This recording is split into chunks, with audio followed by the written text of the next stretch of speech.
Welcome, everybody, to another fun-filled, huge episode live in front of a live studio audience. It is Dave Sturchio. It is Josh Shernoff here for the Wrestling Hour. I hope everybody's doing well out there. We sure as hell are. We are coming off a fantastic weekend of a bunch of events, and everybody's happy, and we just had a really good time. We'll get into that. We'll get into a lot of stuff. We got Survivor Series coming up this Saturday, in which myself and Josh will be hosting a pre-show right here. If you're watching this on ad-free shows, you can check us out on the old YouTube ski, and we'll be there and we'll be rocking it out. And then I think right after, look for Conrad and Mr. NXT himself, Eric Bischoff. We'll get into that. Man, things are happening now. They're happening. It is. We are on the move. It's Josh happening. It is. What's the haps, as Sam Roberts would Oh, say? man. Friend of the show, Sam Roberts. Yeah, man. No, things are crazy. What an awesome weekend we had at GCW. Thanks to Brett Lauderdale and GCW for having us there. Man, just an incredible atmosphere. You and I had the opportunity to host the pre-show, the kickoff show, if you will, which I didn't know. I thought we were calling it a pre-show, and then I saw GCW's graphics, which said kickoff show, and I was like, oh, I guess it's a kickoff show. Audible? Which is, honestly, I love the term kickoff show.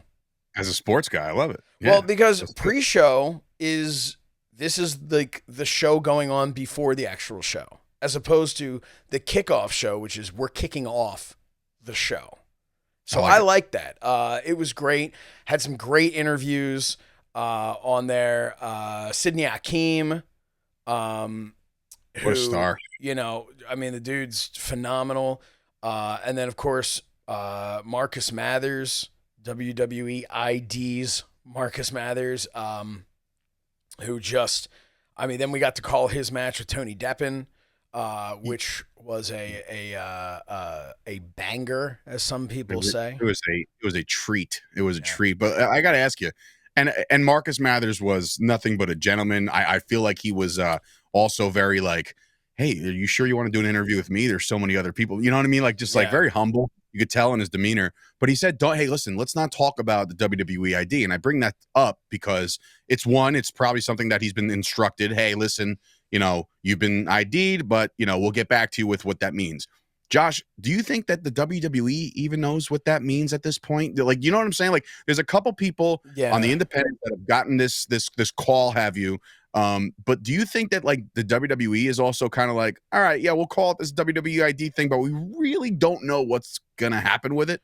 So I feel like WWE, the way that if this was Vince McMahon WWE, I'd say, yeah, no, that sounds right. The way it is now with Triple H and Nick Khan and all of them and Shawn Michaels, because I'm sure he's got a hand in it with NXT. William Regal is playing some form of a role with this, I believe. I feel like they have an idea of what it is. Probably a very clear idea, but I wouldn't be surprised if it evolves, if it changes. I think they have an idea of like, hey, here's what we'd like to see happen. Let's start signing these people. And then in practice, I'm sure they're going to, things will change a little bit. But do you think this is an actual contract, or do you think this is like, hey, we've ID'd you and now let's try out? From what I've heard, it's an actual contract. It's almost like a right of first refusal contract. It's pretty much what it is. So here's from what I've heard, this is the extent of what I know about it. The talent is paid something. I don't know how much. I'm sure they're not retiring off of it, but they're paid something as kind of like here, we're holding you, right? Go work your indies, go do whatever. But I believe the concept is, and I'd have to imagine it's written out specifically by name of what promotions. But let's just say, for argument's sake, let's say it's AEW, MLW, TNA, and I don't even want to put NWA in that conversation, but let's say it is, right? On places you can't work? What's that? On places you can't work? Of places that if they reach out to you, I think you have to go to WWE and say, AEW has offered me a contract. Here's what it is. And then I think WWE has the option to match it. It's called in sports. It's called a qualifying offer. Okay. Like that's just basically what so it is, I think that's the concept behind it. Now, one would have to imagine that they couldn't say, no, you can't go to AEW. Like, you'd have to imagine they're paying for that right of first refusal. And then if they say, no, you know what, go to AEW, that's fine. But if they say, no, you can't go to AEW, I'd have to imagine that's WWE saying, but we'll pay you. Like, you can't say, no, you won't go to AEW, but we'll keep you on this ID thing. Because then if that's the case, it's really not the best. Although, honestly, now that I say it out loud, that's very reminiscent of the old school developmental deals. So, I don't know. When you were, I have a question for you. When you were at OVW, that was considered, and still at the time was the WWE developmental, right? It was. They left. There was a fun conversation I had with Triple H. Did I ever tell you this? No. Okay. So right before I got there September of 2007. So right before I got there, Triple H and Shawn Michaels went down to OVW, and the reports weren't great coming back. They were just kind of like, yeah, we want to move I don't know if it was a negative towards OVW or if it was more of like I think we want to put this all in one place. Let's move this all to Florida. And this is cool and all, but we can do it better. Yeah, I think that was the concept or what they came up with. So meanwhile, we hear that, they were down there visiting, whatever. So I go down and I'm working down in OVW. I'm training down there. I was training with Nick Dinsmore, and then I was training with Rip Rogers, and kind of going through. Even though I'd been in the business and I'd trained at the Wild Samoan Training Center before, I kind of had this thought of like, I want to go back to the beginning. Like, teach me, pretend I know nothing, and teach me. Right. Because if you're trying to get a job with WWE, you want to learn the WWE style, right? So So let's go from the beginning there, and that was great. And then on weekends, I was traveling to the house shows, and I would before I was working the house shows, I would sit with Al Snow and just learn from him. And then January of 2008, I started working all the house shows, like actually having the matches and stuff like that. So, but I'd set up the ring. I'd do all that stuff, all the paying your dues stuff. And I'd drive Wade Barrett and Drew McIntyre, which part of that was because I used to drive with them and Kevin Keenan. And then Kevin Keenan got sent, who's a referee. Kevin, Kevin, obviously, but people listening, He's a referee. He's now with NWA, but he was in the ECW brand, the WWE ECW brand. So Kevin was one of the first ones who got called to go to Tampa, which is where FCW was. So he got called to Tampa before everybody else did. And that's when I took over driving for Stu and Drew. But we're working all of those.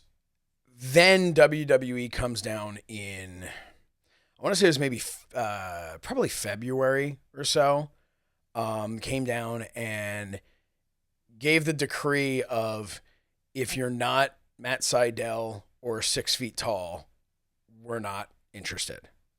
Right. And that's when I, at 5'8" and not Matt Sydal, looked in the mirror and said, I don't think I can change either of those. Fun fact, I did have a nice drive back from one of the house shows with Wade Barrett, so Drew McIntyre is sleeping in the back.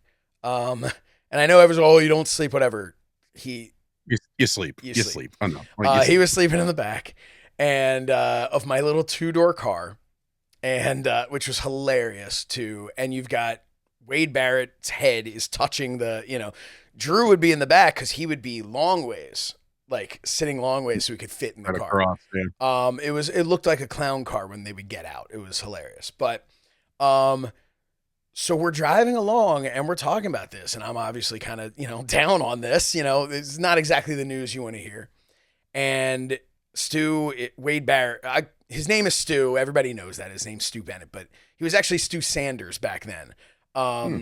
And so I go back and forth between calling him Wade and Stu, so I apologize. But anyway, so Wade Barrett, we're in there, and he just starts saying, he's like, there's this surgery they do in China where they break your legs and Because I'm like, dude, I don't know what to do. There's no way I can get taller.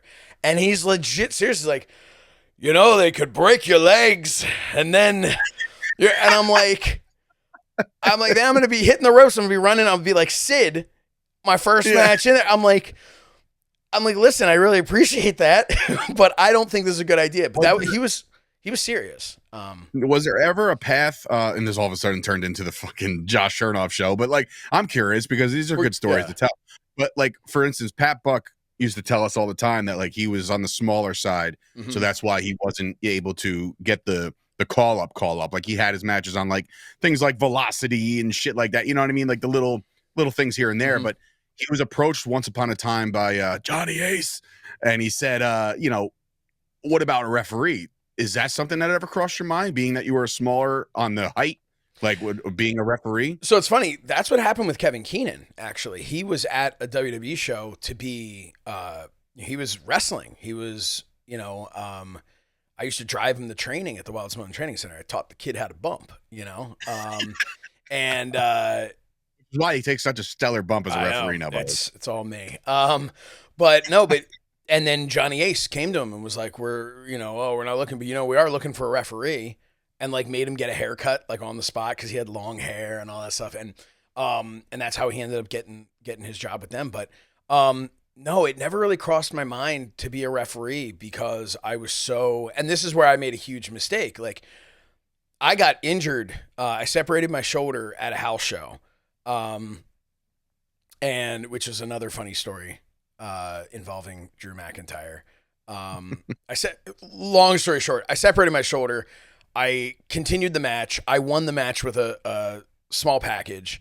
And then the two guys, Andrew Vane and Anthony Bravado, these two giant jacked up guys, were just supposed to beat the shit out of me afterwards. And Drew was supposed to make the save. Drew and some other dude, I don't remember his name, but some other guy, they were supposed to make the save, and it was going to set up a tag match between all of those guys. And so I separate my shoulder in the first like minute of the match. And I took a shoulder like I hit the ropes, and Andrew Vane, who was just gigantic, stopped me. So I shoulder tackle, I do like kind of a backflip off of it, which is something I'd done a lot before. What I didn't factor in was this guy was like a brick wall. And I hit him with all this, and it just, I just went flying. But anyway, and no from what I've been told, because I'm out there getting the crap kicked out of me, and no one's making the save, and they're ringing the bell, and the referee was Goose Mahoney, was a good dude, and he's just like, they're not here yet, they're not here, and so they just keep picking me up, and the move they kept hitting me with, forgetting even the separated shoulder, you can relate to this. It was the world's strongest slam, that kind, but release. So not, there is no little bit farther of a fall. and there's no good way to bump on that. No. Like you're just hitting. You're never going to hit flat. It's just awkward, and it just sucks, and it's just terrible. And they're doing it again and again. So apparently Al Snow then walks backstage and sees Drew and the other guy just chatting or whatever. And he's like, are you waiting until they kill him? And Drew's like, hey, what are you talking about? Oh, shit. And he goes running out. So that's what I heard was what happened there. So then they finally made the save with that. But I'm going off. I have so many stories. I'll bring it all the way back. This is all because I asked about WWE ID. And this leads to, so I wasn't going to go. That was it. So now I drive to meet some friends at the Arnold Classic, which was March of 2008. And they had just announced WWE was going to be leaving. And WWE left that weekend. So like it was WWE's last show. Cody came back. Beth Phoenix was there. A bunch of people came down. We all went out after. It was a great time. And then the next day I went to the Arnold with some friend, with my sister, and Calvin had come down to visit. And so I went with them, and we get there, and I'm standing in the back, and in comes Triple H, like sneaking in through the back. He was there for an autograph signing. So I'm like, all right, I'm going up to Triple H. I'm a worker, brother. So I introduced myself, and he's very polite. He's like, "Hey," he's like, "nice to meet you." And remember, this is not, he's just walking in the back by himself. So like there was like nobody. He was just like peeking in. And I was like, "Yeah, I'm actually wrestling down in OVW." And he goes, "Oh man, no better place to be." And I was like, "Well, it was." And and there's like silence for a second. And he's like, "Yeah." And that was it. And that was so. You know you were smartened up. And I'm just like, and I'm like almost thinking to myself, like, maybe somewhere in the back of my mind, I'm like, well, maybe he's going to be like, "Well, you know what, kid? Give me a call. Come on. Give me a call. Here's my card. Let's see what we can do about getting you into, and fast forward 16 years and here we are. So look, that all spins back to obviously Marcus Mathers, the WWE ID, the GCW show from top to bottom. First of all, like that was when the story started. By this point, Marcus Mathers, he's actually main evented 2 WrestleManias by the time I got finished my story, The ambiance, the aesthetics of the place. It was, listen, it's a mall, right? They don't want to call it the mall. I don't know why. Like I had Tesco. Dave was told, don't call it the American Dream Mall. Dave was given a note at our first commercial break, right? I was like, wait, what? That's a fucking mall. But it really isn't a mall. Like it's not, and that's the thing, they don't want to be considered a mall. Like that's their thing. They don't want to be considered a mall because they like you can't put a regular mall and that in the same category. It's as mall as it gets, meaning like your food courts, your stores. But the difference is, where the ring was set up is like right in that, like it's like a concert area, like that area. And then right behind you is a ski slope, and then down the corner over there is Nickelodeon's fucking bizarre thing. Yeah, you have Angry Birds mini golf. It is just the biggest monstrosity you've ever seen. And remember, like if anybody's an old school person from New Jersey, this thing started getting built when I was in like 4th grade. No bullshit. Like this thing was like a massive structure, and I was like, what in the God's name is this going to be? And then they're calling it the Xanadu building. I'm like, what the fuck does that even mean? Right? And I'm like, are they going to tear down Brendan Byrne or Continental or whatever the fuck they're calling it now? I don't know like, what any of that means. Continental Airlines Arena. It's in Jersey, yeah. Okay. Yeah. But yeah, so breakfast. No, yeah, I wish I missed breakfast today. To sacrifice to the steel gods and went to the gym. No, but that's why I hurt my shoulder a little bit. It's nagging, but you say shoulder so weird. Yeah. But listen, the ambiance, the whole atmosphere was insane. Clearly, like the first person I like literally almost physically bumped into was JBL when I got there, and I was like, oh shit! Like he's a lot bigger than I thought. Say, you bumped into him like right your face, his stomach. Yeah, I'm getting sent for a ride. What a big dude! But seriously, what a massive, big man! Like holy shit! Right, just a massive human being. Then I see Janela and Megan Bain, and then they're like, oh, by the way, there's Kurt Angle. And I was like, oh my god, like this is like kind of surreal. And then I ran into Cardona. He always says hello, and then Cardona's dad was there. I believe his more than his dad. His mom was there too. Yeah, his mom was there too. We got to sit next to him, or I got to sit next to them during Cardona's match. It was just a surreal experience. Again, like you said, thank you so much to Brett Lauderdale. That dude is on another level of like execution is one thing, but like just the he's not a manic dude. You know what I'm saying? Like there's never any panic. Really well said. Yeah, that's really well said. Because that was something I noticed. You and I had the opportunity to be standing with him for a large portion of the show, and especially at the finish, cueing certain things and stuff at the end of the show. That's a great point. Like he's not manic. Like he's very like, hey, you need to do this. Can we do this? Focus on this, whatever.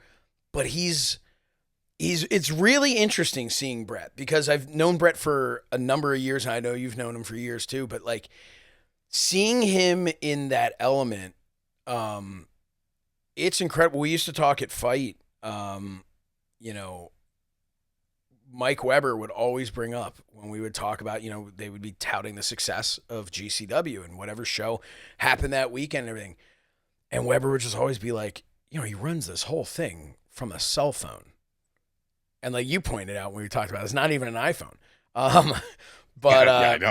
it's where I always get that green yo text message. But but it's incredible what Brett has built. It's really impressive. I can't overstate that. And I know it sounds like, they're going to be, oh God, now they're kissing ass because they want a job there. And it's like, when have we ever done that other than ACW?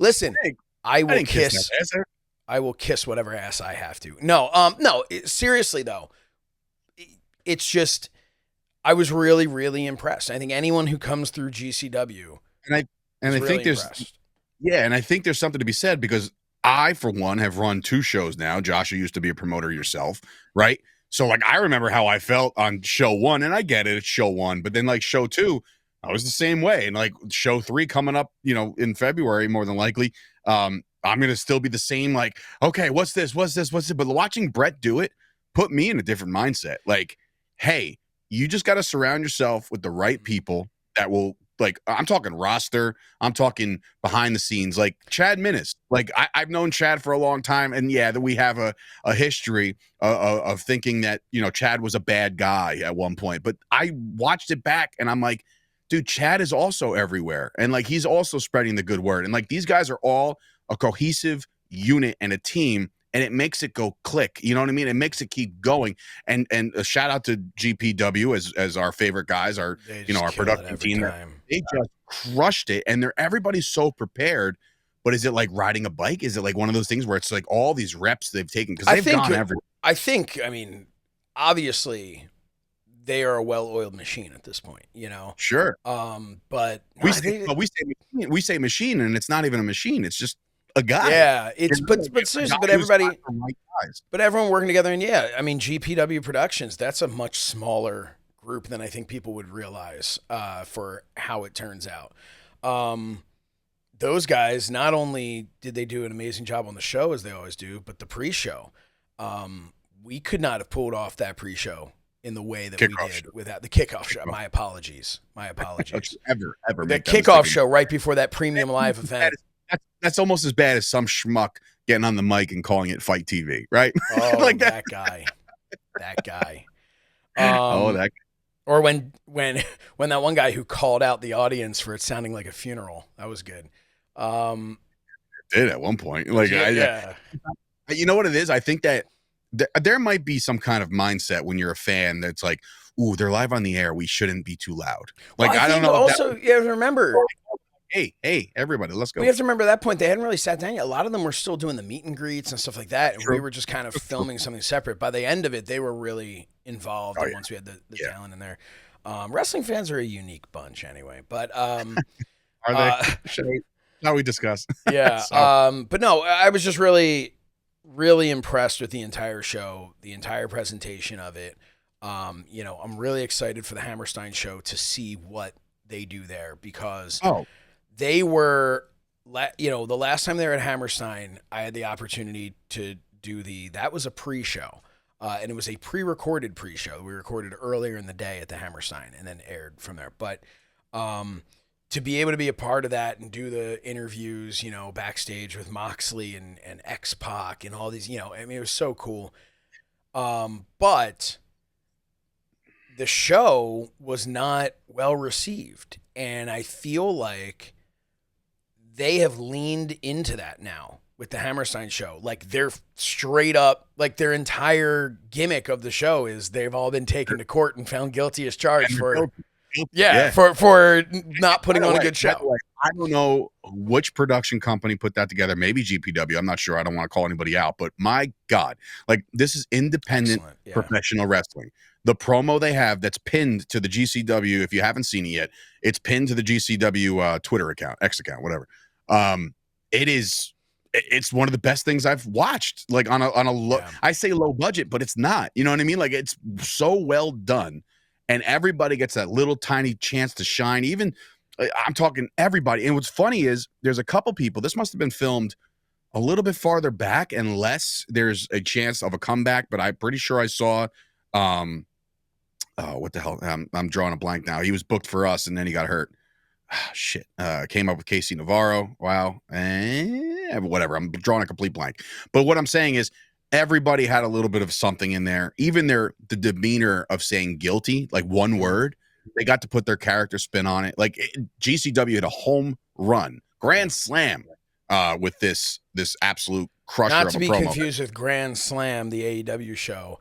You couldn't really confuse them because one filled a venue and one didn't. If you no, am I gonna get bad tweets from these marks? All right, so we did discuss a little bit in pre that today's show might slap, as the kids say, because of the fact that there's a lot of things going on. And look, we worked the GCW show. It was a lot of fun. We got to do commentary. I got to sit in the back. Can I point out just one thing that somebody posted on the kickoff show?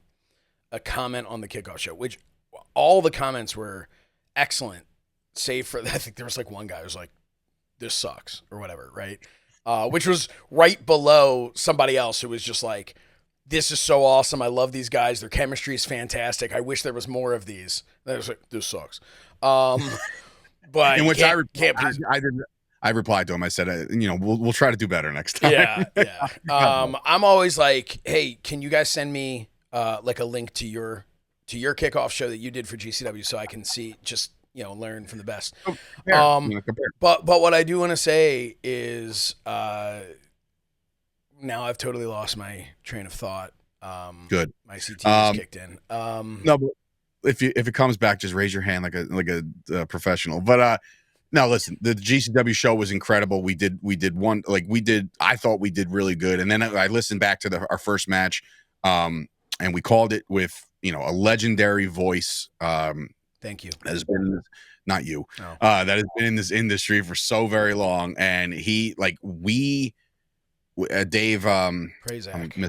Prazak. So like the legendary Dave. Dave Prazak. Your CT is kicking in. Mine is doubling down. But no, the guy has been around the business for such a long time, and he welcomed us with open arms. Veda took a match off, which was, again, and this is just me talking blunt, but let's just pretend, for argument's sake, that we are the voices of GCW, me and you, right? And we're the commentating team. If Brett Lauderdale or anybody would go up to me and say, "Hey, listen, for this first match, we're going to have these two guys that you probably either don't know or maybe like haven't heard their work or we don't know. They're going to come in and substitute you." I think if you asked me that, 5 years ago, I'd say, "Get the fuck, no, nobody's going to take, no. This is my spot." The size of your ego, yeah. Yeah. Well, yeah, with that back then, yeah. But now it's like, okay, that's just incredible of them, like especially specifically Veda, who just stepped aside, took a seat on the stage, watched us do our thing. And I think we called a great match. I think it was a fantastic match to start the show, which was even better because we went literally from the kickoff show to calling the first match after the arrival of Kurt Angle and after the arrival of Mick Foley and after the arrival of Blue Payne. That's right. We got our first glimpse of the Blue Cane guy, which I don't even know how that works out. But I will say that GCW hit a home run. Now, one of their shining moments, we'll get into the next topic, one of their shining moments, Broski Jimmy Lloyd is in the ring cutting a promo. And it's so funny because we did get the rundown, right? We got the rundown and it was in no particular order, but it just said Broski Jimmy promo. And I was like, whatever. Who cares? I'm sure he's just going to talk a lot of shit and whatever. It'll lead into maybe the Cardona match or whatever.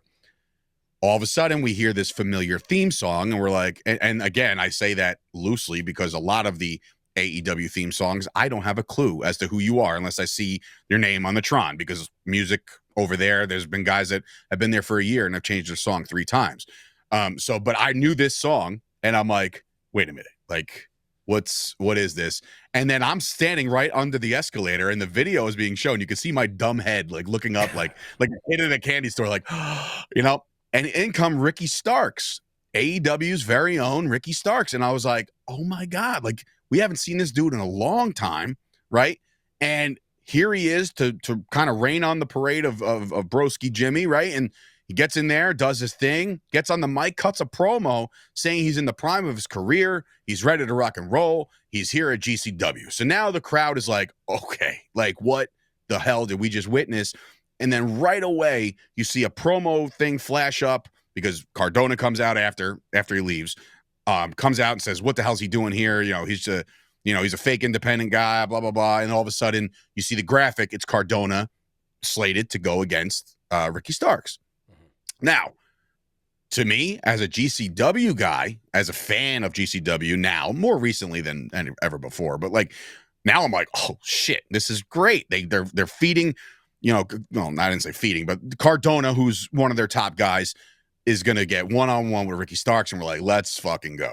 December even. We're not even waiting until Hammerstein. Let's fucking go now, right? Now, all of a sudden, we get these articles that Fightful is putting out there.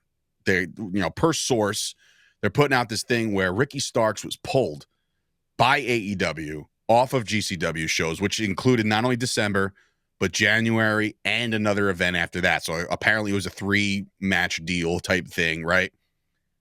AEW pulls him.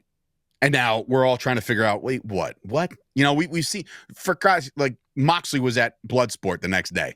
You know what I mean? Like, so let's not pretend that there's never been any crossover between AEW and GCW. However, when you pull somebody off like this, in a matter of doing it like this, because of now they're trying to point the finger at somebody who, again, I reconnected with. I never really got a chance to talk to him in person, but Effie went on his show and started, kind of popping off at the mouth a little bit. Nothing too crazy, but he basically said like, hey, it's so convenient that all of a sudden these guys want to run Hammerstein, as soon as we're done running Hammerstein. Almost like not a shot, but like it's the same way I felt when Fight Factory was about to be on the Jersey Shore. And then, oh, by the way, some other rinky-dink company was like, oh, by the way, we're on the Jersey Shore. And like, what?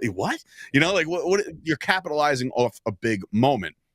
So my question to you, Josh, as I kind of round all this out, we both had our thoughts to say about it on Twitter, and it seems to be me and you are in unison that this is quite pathetic on the behalf of AEW and Tony Khan to rip him off these shows. Now, keep in mind, Ricky Starks has not been on the air since March of 2024. So it's been months and months and months. What's he been doing? He's been sitting home collecting a paycheck. That's what you do at AEW. We know guys on the roster that aren't used, but hey, we're getting paid anyway. And some people are just like, fuck it. Who cares? Right. Somebody like Ricky Starks, though, is in the prime of his career. He looks the part. He talks the part. The dude can go, right? So why couldn't AEW find something for this guy? Is there something behind the scenes that we're not aware of? Maybe we're not privy to that information. But what I will say is AEW's attempt to pull Ricky Starks, or not attempt, they've done it, is very petty. And I think that it is another black eye on the AEW brand as to like, nah, poo, you can't have this guy. Like, you're a child. So I want to preface everything, much like I did on my social media post that had somebody tell me to shut the fuck up. And then I asked them to make me and bitch. They didn't want to. But I preface this by saying these are the reports, right? So I'm going to comment on what's being reported, what's out there, sure, but I'm not going to say this is fact because I haven't had the conversation with Tony Khan. I haven't even had the conversation with Brett Lauderdale about this, although Brett's been pretty open and transparent about what happened. I think he went on a podcast last night, and I didn't get a chance to watch it or listen to it, but I'm sure he vented his. But here's my take. So I'm not going to say this is why Tony Khan did this. This is what Tony Khan was thinking, because I don't know that. But just based on what we're seeing, okay? The rumor going around is that Tony Khan and AEW were butthurt over Effie, which is certainly not the first time that's happened to someone. Effie would appreciate that joke. He would. But no, but they were pretty they were upset that Effie said some things. Here's the thing. Nothing Effie said was out of line, in my opinion. This is a guy talking about how specifically what he said was AEW, this is another show for them. This is kind of like a fun, cool little thing for them. But this is GCW's like WrestleMania. This is a big deal for them. So to come in and kind of belittle it, it wasn't necessary. They didn't have to do that. In a time when WWE, and WWE doesn't do anything altruistically, everything that they're doing, is going to benefit them as well. But WWE has seen the benefit to support independent wrestling, to help build up independent wrestling. AEW, I don't get it. I don't understand what has happened. In the beginning, they were all about our guys are going to be able to work the indies, which I didn't agree with from the beginning because I think it belittles your product. I get that they didn't have, the guys needed their reps and the guys needed to work and all that stuff. I do believe, and I've said this before, like when you can see somebody somewhere else, it makes people less inclined to tune into your show. Why am I buying a ticket to AEW when they come to Philly? Because, oh man, I love the Acclaimed. Well, yeah, but I was just able to see the Acclaimed at WrestlePro. Or vice versa.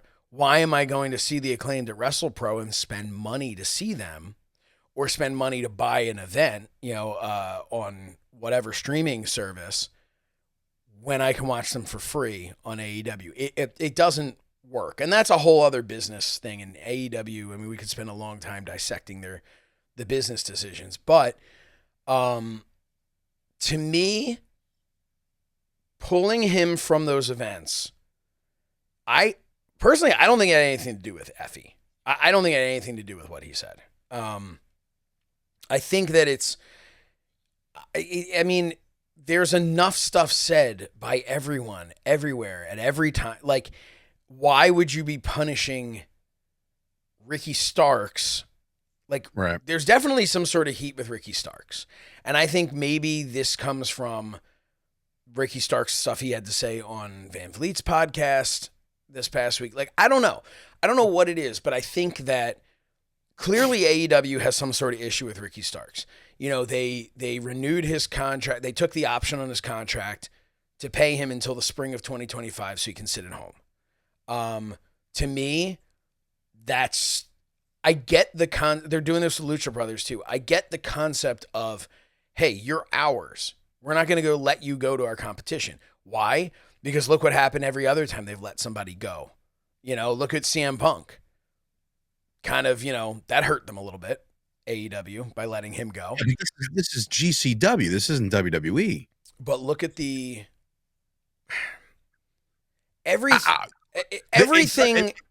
The buzz, yeah, but like things are different today in the sense that social media followings matter. How many times something's viewed on YouTube matters to these companies, especially a guy like Tony Khan. So when you see something blow up like Ricky Starks and GCW, maybe AEW, and we don't know if it's Tony Khan. Look, maybe it was someone else in Tony Khan's ear. Maybe it was a Jericho. Maybe it was the Bucks. Maybe it was one of those guys going like, he's your talent. You're going to go let him build another company, a company that just talks shit on you? You're going to let him go build it? Pull him from the damn thing. And Tony Khan, in my opinion, and maybe I'm wrong, I'm telling tales out of school, but if a guy like Chris Jericho told him to pull him, he'd pull him. So fair. And again, it's putting shit on Jericho that I don't know that he had anything to do with this whatsoever. But I'm just saying, it could be anybody. The idea and the premise behind it is that this could have been worked in such a different way to benefit AEW. Let's just pretend let's just pretend that he shows up at GCW, has this big buzzworthy moment. All AEW has to do is say, hey, GCW, can we get that footage? We want to air it on Dynamite. Yep. And we want to spin it where, like, wait a minute, he's been home, blah, blah, blah. They can build a story off this within their whatever that third show was that he was going to do, or the Hammerstein, right? A bunch of people are going to have eyes on the Hammerstein. All AEW had to do was go, look, they have the power to pull him. They have the power to pull him from the show, right? So all they had to do was say, hey, here's a story we want to work Ricky Starks into on AEW TV. We want so-and-so to run in, cost him the match at the Hammerstein. And that's going to launch into something the next Wednesday on Dynamite. You know what that's called, boys and girls? That is called cross promotion. It works. We've seen it work with TNA and NXT. They're in a we bind saw together. It not work with Impact and AEW though. Sure. So so I don't know. I don't know that Tony Khan knows how to do cross promotion if it's not New Japan. I was gonna say, or if it's some fake ass Forbidden Door or whatever. Right. You know I mean, which is. So I don't know. It's tough to say. Like, I really look. I have my opinions, and I want to lambast these guys. And I want to, go scorched earth and all that. But I'm also reluctant to because I hate believing anything that I read, and that's not a knock at Sean Ross Sapp. He does an amazing job and really does make sure, unlike a Meltzer, he makes sure that he knows, that he's getting actual, as close to factual as it possibly can be. Right? Everybody's got a different opinion. In journalism, the rule, because I went to school for journalism and I covered the Dallas Cowboys, like the rule is it's 2 sources and go. Mm-hmm. That was always the rule that was taught to me. If you have 2 people, just 2, that have knowledge of the situation, you can run with a story. And Dave Meltzer has his gut is source number 1 and his brain is source number 2. And if his gut and his brain both go, I think that's, that's probably it. And he goes. So AEW handled this poorly, and which led to, again, GCW took care of us. They're very good people. Are we? AEW's taking care of us. They've been good to us too. Like I have no look. Like I want to preface all of this by saying, or I guess not preface because I'm saying it after the fact, but I want to have a blanket statement on everything. Is I want every single one of these promotions to succeed.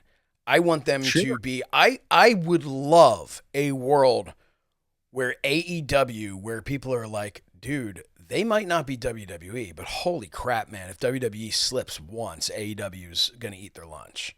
Like, I want that so badly. I want that competition. I don't want to say, oh, yeah, Edge left WWE and now it just kind of sucks because he went to AEW. Like, I want it to be like, holy crap, he's there and, like, have the sides fighting for, it's... We all wanted the Monday Night Wars, and we thought we were getting it again, Well, and we didn't. It's just like sports. All right, let's just call it how it is. I'm a massive, massive fan of the NFL, right? Mm-hmm. But everybody knows who knows me. I'm a massive, diehard Dallas Cowboys guy, right? Because I'm gonna watch.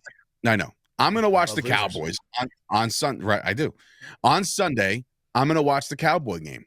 Right? Because that's my squad. I'm going to watch them. They are my favorite to watch. So let's just call the Cowboys, to me, the WWE, right? Okay. That's who I want to watch. Now, come Monday, it's the Browns and the Steelers. Do I have any allegiance to them whatsoever? No, but I'm a football fan. So let's just call the Browns and Steelers Monday Night Football. Let's call them AEW. Okay, so I'm going to tune in. And if I don't like it, it doesn't matter what I like. It's another alternative. And oh, by the way, here comes Thursday Night Football. And it's the Titans and the Colts. That is TNA, right? Like, oh, all right, well, I don't really like the teams, but I love football. Like, I love wrestling. So I'm going to watch. That's all it has to be. It has to be an alternative. And the minute you turn this into a competition is when you fail. Because then everybody... to piggyback on that, though. Crosshairs on your back. To piggyback on that, though, I'm an Eagles fan. I love watching the Eagles. I am not as much of a football fan as I am an Eagles fan. I can enjoy if a football game is on, and I have no dog in the fight, I'll watch. I'll kind of enjoy it. I'll watch. I'm sure there'll be a play I like, whatever. But I'm not really going to get emotionally invested in it. I don't really care. Right? I've got my team. I'm one of those types of people. I've got my team. Why do I love that team? Because that's where I'm from. That's, my family cheers for. That's it, right? That's my connection to it. Football is something I enjoy watching, but I really enjoy watching it for the Eagles. So let's say the Eagles to me is WWE, okay? In my world, an Eagles game is WWE. And another game, whatever you were saying, like the Browns, right, in Pittsburgh, whatever. That might be AEW. Maybe I don't really care one way or the other. When are you at, like, if it doesn't affect the Eagles, if that game does not have some sort of a negative and or positive effect on the Eagles season, I'm never going to talk about it. I don't care. It has no bearing on me. And that's how I wish things were for wrestling fans with AEW and WWE and all these other ones. I wish that fans, I know we're taking kind of like a hard left here, but I wish that fans could look at it and go like, dude, I don't care about the Browns. Like, I don't. Like, I hope they have a great game, and I hope their fans have the greatest time ever. And guess what? If it's the Browns and the Eagles, well, now, hey, so guess what? So if AEW decides to run a show on a Monday night opposite Raw or on a Friday opposite SmackDown, well, on that day, I can make my choice and I can cheer for the Eagles by watching Raw or SmackDown and choosing not to watch the AEW show. That's how it should be. What a concept that you're able to just watch something without bashing another.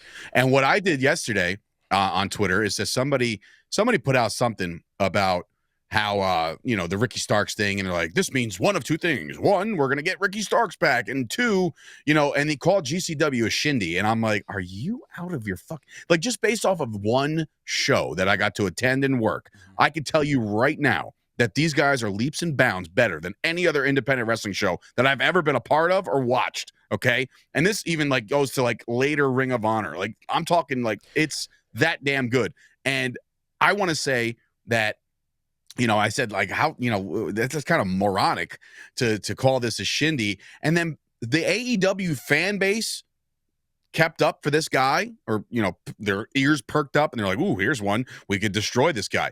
They came at me and say, they didn't draw 10,000. And I'm like, is that what you're now molded to think that 10,000 people in an 18,000 seat arena is good? Is that how brainwashed some of these fans are, where they think their level of good is because they can outdraw GCW? GCW should not, with the bank accounts that both people have.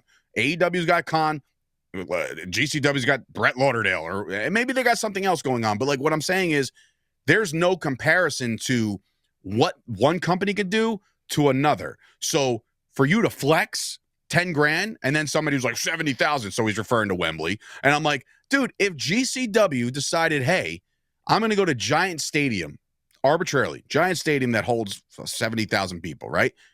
And we want to run an event there. I am hard pressed to say if GCW and AEW ran a show at Giant Stadium, MetLife Stadium, that GCW's fan base would be greater. I truly believe that. And I know it's bold, but I'm not saying like they're going to sell it out. I say that GCW, with their production, their storylines, their talent level, I think that they would outdraw an AEW head-to-head. Now, again, that's just me saying that, and that could be a bold prediction. That could be something off the wall, like you're out of your fucking mind, Dave. AEW. I appreciate your intensity. I don't know that I agree. That's fine. No, it's not. But, like I said. But I'll counter that, and maybe this is more what you're feeling. I think if you were to look at the audiences and the passion in the audience. 100%. I think that's kind of where you're going. I get what you're saying here is, yeah, I think if you had, let's put it this way, right? Because maybe we're getting a little crazy with MetLife, but let's put it this way. Hammerstein. Sure. We can say this right now because guess what? In a couple of months, we'll have the answer to our question here. I do not believe that the Hammerstein, I believe both places are going to sell it out. And I don't think you will be able to compare the energy that GCW brings to AEW because I just don't think AEW's fans care as much. I don't think they do. I don't think they care about it. A funny-ass meme I saw yesterday. This guy's at one of the AEW shows, and like somebody took a picture of him when he was surfing on the web during a match in AEW. He was on WWEshop.com. And it's not even Photoshop. Like the guy was shopping for AEW merch. But here's the thing. But here's the thing, though. Like it's because it's because AEW sucks right now. Their stories. We're not talking in-ring stuff because listen, all of the issues I have with in-ring at AEW versus WWE, I also have with GCW because their style is very, very similar in some regards. Some of the stuff that's not for me, right?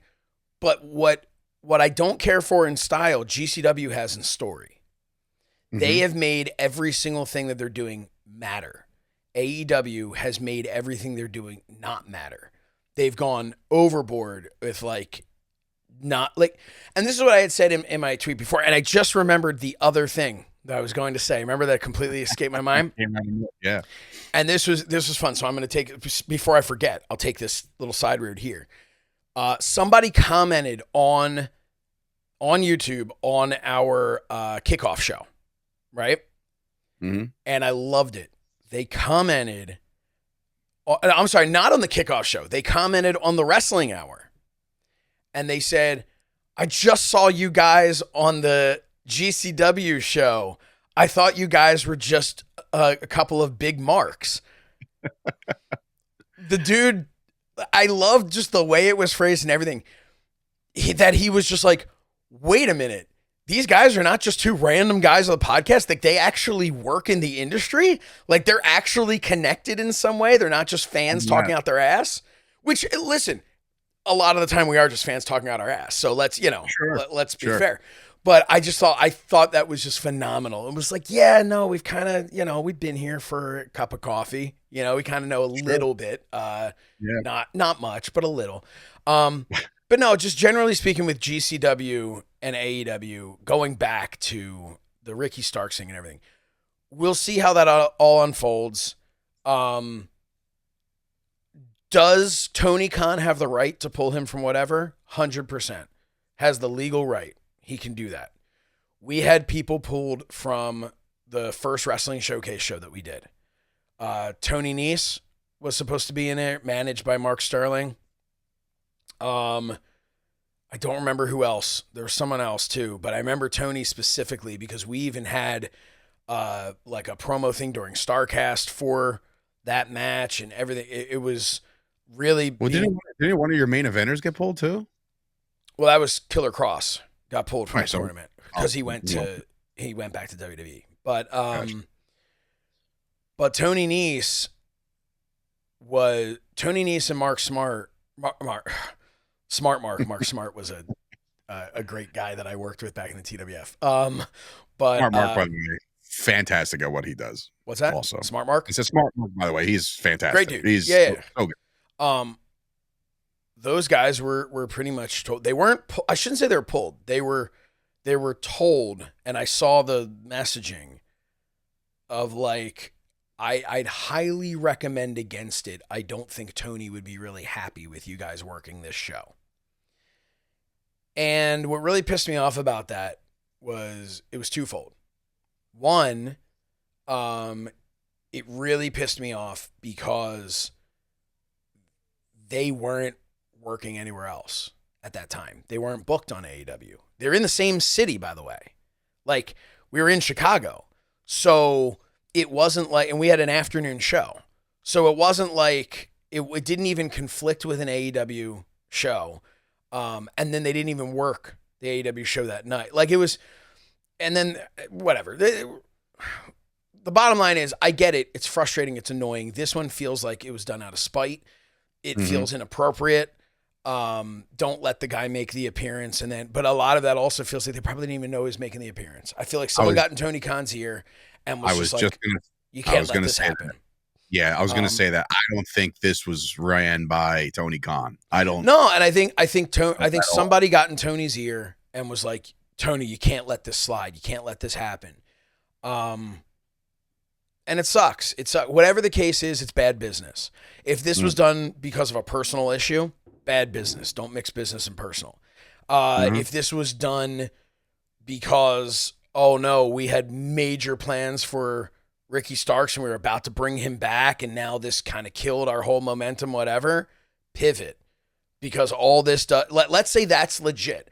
Let's say that Tony Khan was like, okay, guys, I've got a storyline that's going to blow you away. Ricky Stark's big return. Here's what we're doing. Here, let me lay out the next 6 to 10 months of what we're going to do with this guy. He's going to be the face of AEW. He's going to be one of the biggest stars. This is my plan.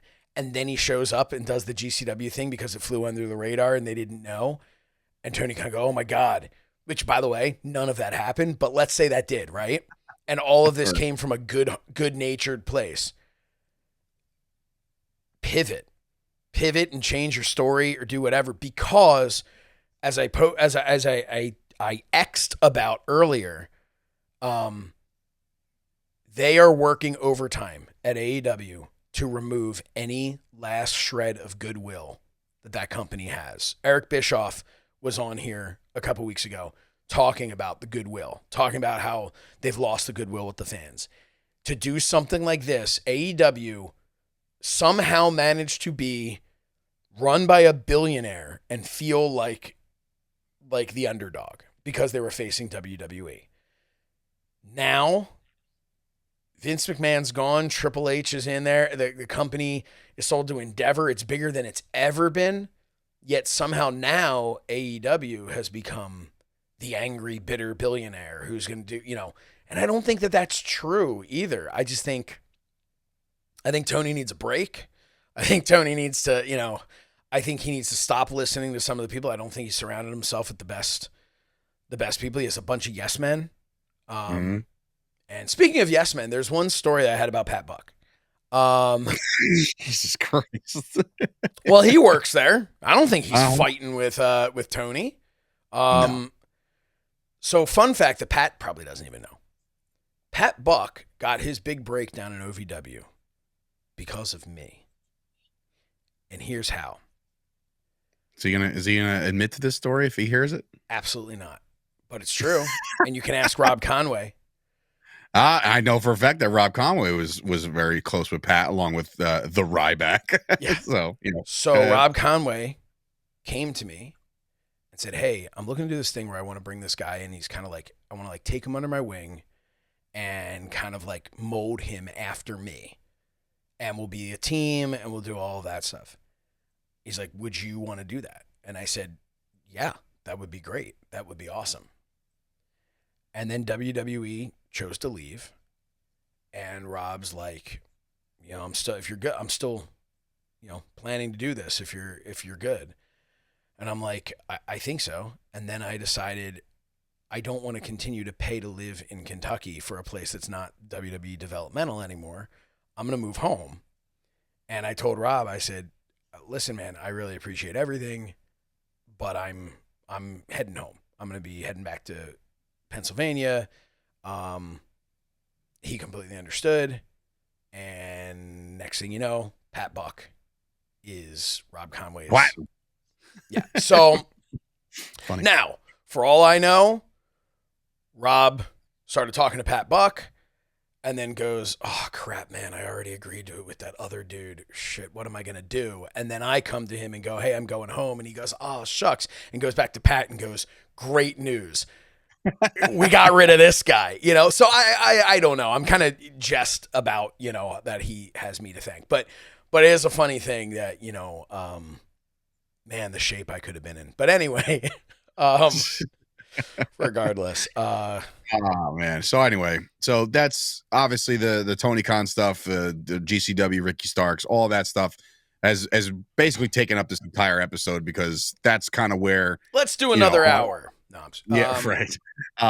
But we will listen. Survivor Series, WWE Survivor Series is on its way. It's Saturday. There's some new developments as we've seen. We can preview it more on Saturday, but the Wise Man is back. We were waiting for the next chapter. Yeah, what's it going to be? Here comes the fifth man. Have you ever heard a pop like that just to hear the phrase "ladies and gentlemen"? Like when he made his return, I was like, it was so good. It was. I watched it with my kids.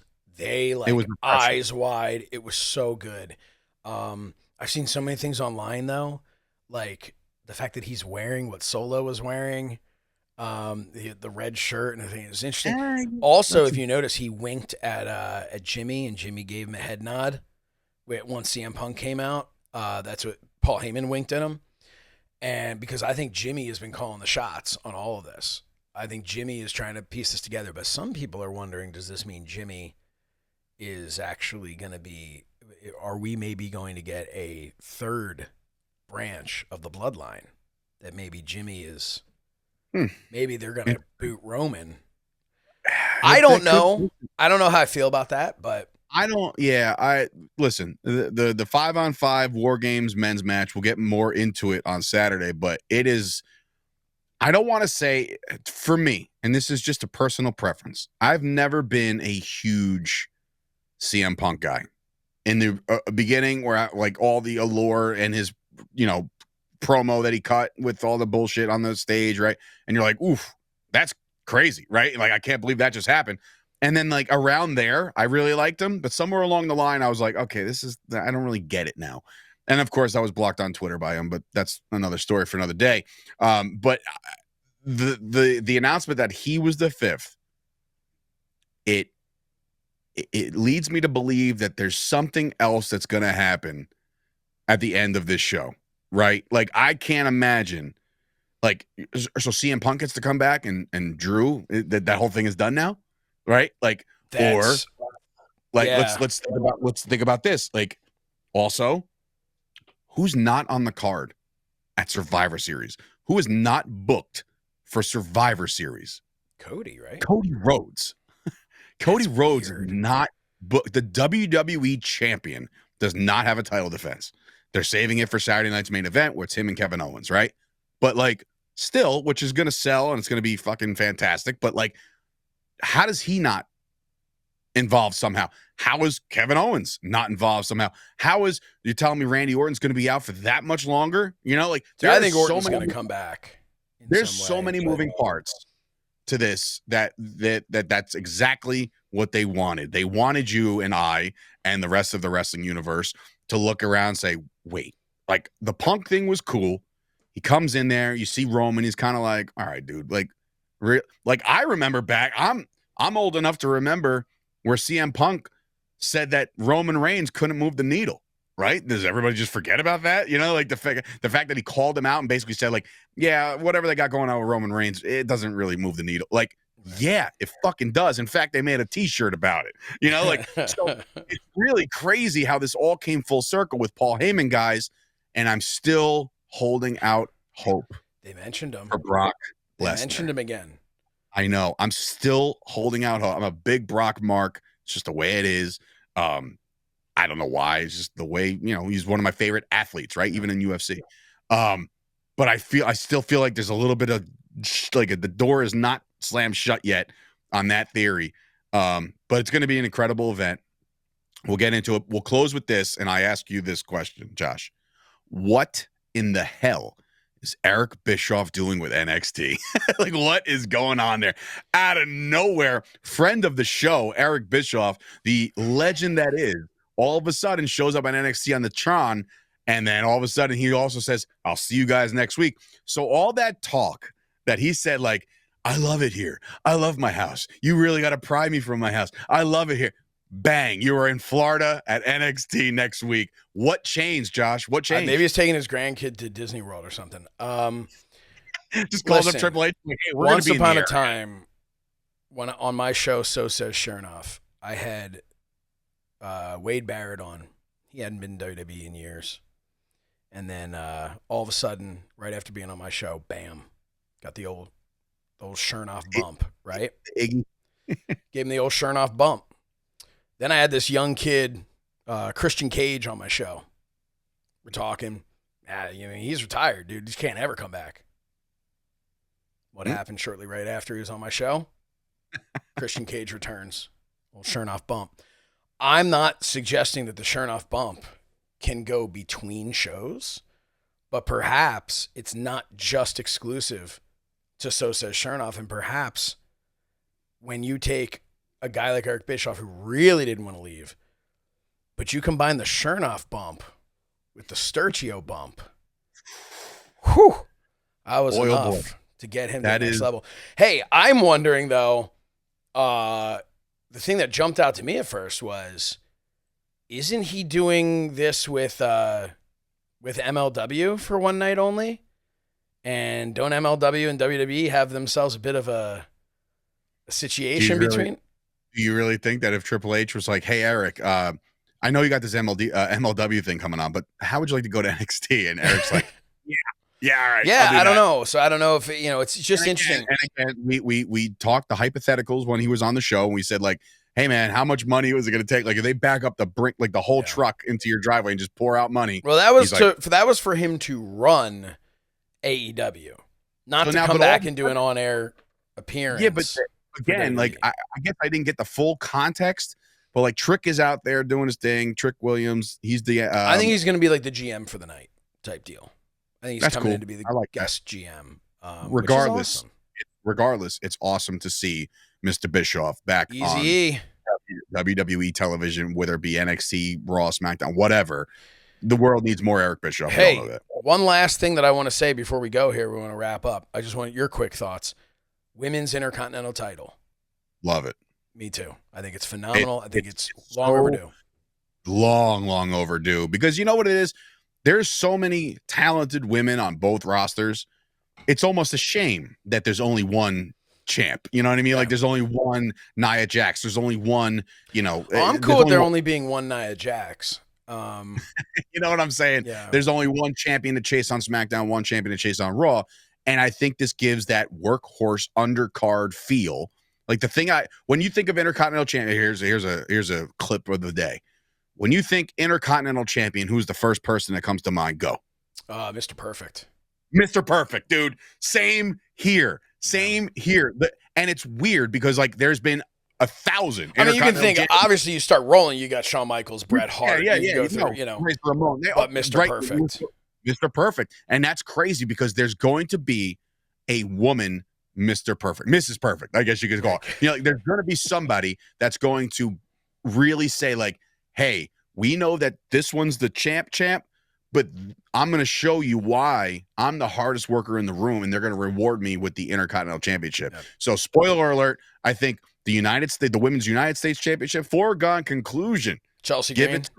Give it to Mrs. Cardona. Give it to Chelsea Green. Absolutely. What they do that will make Matt one half of the Women's United States Champion. Incredible. This is why you marry the successful people. This is what happens. All right, ladies and gentlemen, that'll do it. But listen, if you like my one last question. One last question. Okay. Do you think, and this is really my last question, do you think they will do tag titles they have the women's tag titles, obviously. Do you think they will have a second set and they will have the WWE women's tag titles and the world women's tag titles? When I say that the Intercontinental Championship and the United States Championship is warranted because of the deep roster, I don't know if there's enough tag teams established right now for them to say, hey, we got another tag team title too. Like that, listen, it's probably in the cards, just not yet. Not yet. Just like, let's build these two out first. And then once upon a time, you're going to have tag team champions that are either going to turn on each other or whatever. And by the way, prediction, spoiler, whatever. Bianca Belair is 1,000% responsible for what just happened to Jade Cargill. Whoa.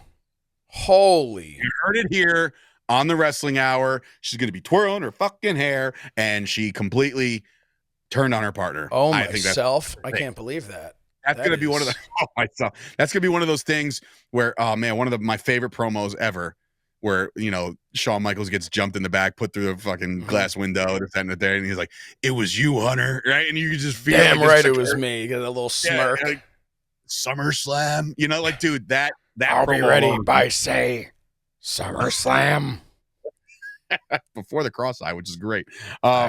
Listen. Yeah, I know we were supposed to wrap up the show, but we'll let the producer know that it's me. But I was trying to head out on the spoiler, and you're like, nope, here's more. Yeah, I think that's really interesting. That could happen.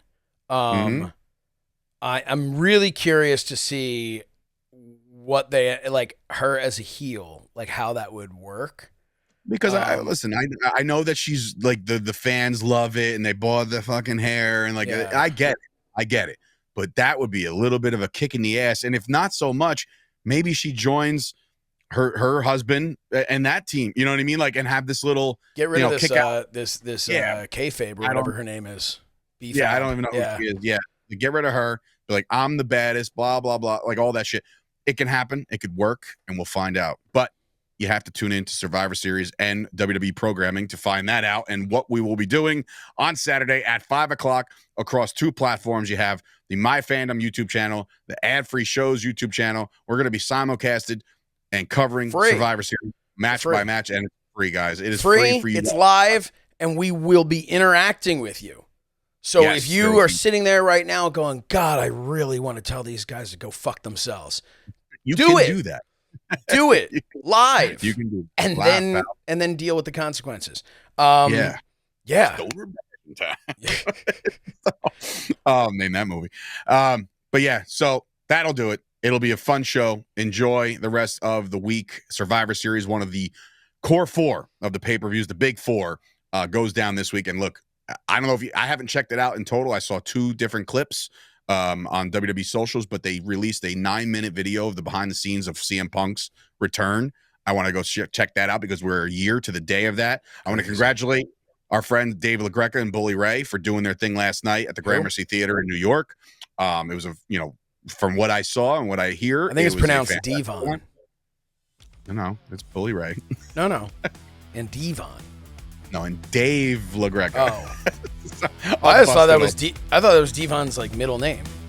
No, Devon LaGreca Dudley.